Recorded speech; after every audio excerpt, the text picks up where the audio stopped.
Help you, जिसमें हम आपकी मदद करते हैं कि आप वापस उस अपनी फिजिकल फॉर्म को प्राप्त कर सकें। और उसके लिए जो सर्जरी होती है उसी का नाम है मॉमी मेकओवर।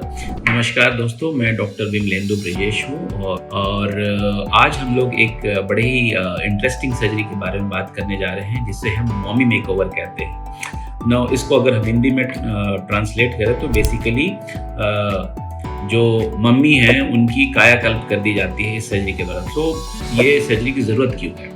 सर्जरी की ज़रूरत इसलिए है कि कई बार जब माँ बच्चे को जन्म देती है और उसकी नर्सिंग, ब्रेस्ट फीडिंग वगैरह करती हैं, तो उसके बाद बॉडी में कई सारे ऐसे चेंजेस आते हैं जो अनडिज़ायरेबल, जो शायद उनको उतना पसंद नहीं आता है, but during the process of child bearing and the nursing, because it's a joyous moment for both the mother and the family, ये इन सारी चीज़ों पर ध्यान नहीं जाता है। दूसरी बात ये है कि आजकल काफ़ी सारी महिलाएं जो हैं कामकाजी महिलाएं हैं, और जब वो अपने नेचुरल चाइल्ड बर्थ और नर्सिंग केयर के बाद जब वो वापस अपने जॉब पे जाना चाहती, क्योंकि कई सारी महिलाएं कॉर्पोरेट जॉब्स में रहती हैं, उन्हें खास तरह के परिधानों को पहनना रहता है, तो वैसे सिचुएशन में वो चाहती हैं कि वो अपने बॉडी शेप को वापस अपनी जो प्रीवियस कंडीशन थी उसमें जाएं। और इसके लिए हमारा जो एक एस्थेटिक सर्जन का एक रोल है, जिसमें वी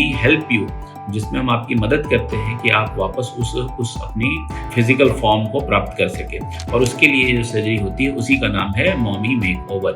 नाउ इस सर्जरी इसमें ये कोई एक सर्जरी नहीं है, ये एक सेट ऑफ सर्जरी है जिसमें 2-3 सर्जरीज को कंबाइन किया जाता है ताकि फुल बॉडी मेकओवर किया जाए।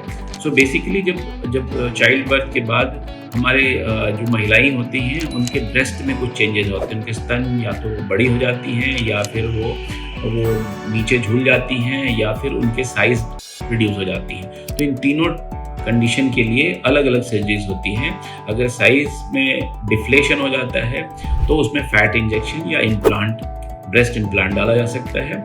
अगर उनकी जो ब्रेस्ट हैं वो साइज में बड़ी होती है तो रिडक्शन मैमोप्लास्टी की जा सकती है, या अगर ब्रेस्ट जो है बिल्कुल ही थिन्ड आउट स्किन की वजह से वो झूल जाती हैं तो उनमें मास्टोपेक्सी एक सर्जरी होती है जिससे ब्रेस्ट लिफ्ट करी जाती है, वो की जा सकती है। दूसरा एक प्रॉब्लम जो आती है वो एब्डोमेन में आती है, पेट में आती है, जिसमें निचले भाग में जो स्किन होती है, जो चमड़ी होती है, वो लूज हो जाती है और उसमें कई सारी धारियां बन जाती है। बिकॉज जब चाइल्ड बर्थ होती रहती है उस समय स्ट्रेचिंग होती है एब्डोमेन की, और उसकी वजह से बहुत सारे निशान आ जाती है।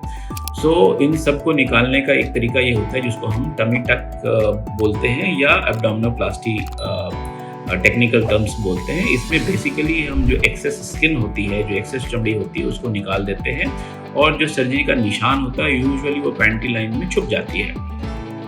इसके अलावा जो अम्बिलिकस पोजीशन होती है उसको भी हमें रीपोजिशन करना पड़ता है, और उसको सही शेप और पोजीशन देकर उसको रिलोकेट कर देते हैं। सो ये हो गई आपकी एब्डोमिनोप्लास्टी के बारे में, जिसको हम टमी टक भी कहते हैं।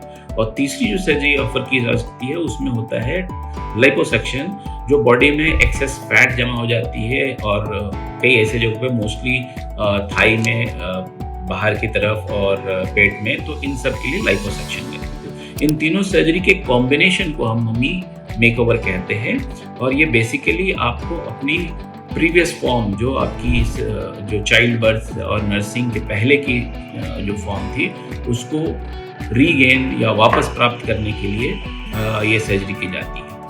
सो अगर आप इंटरेस्टेड हैं और आपकी कोई क्वेरी है तो definitely you can come back, right a comment on the, और आप कंसल्टेशन के लिए आ सकते हैं।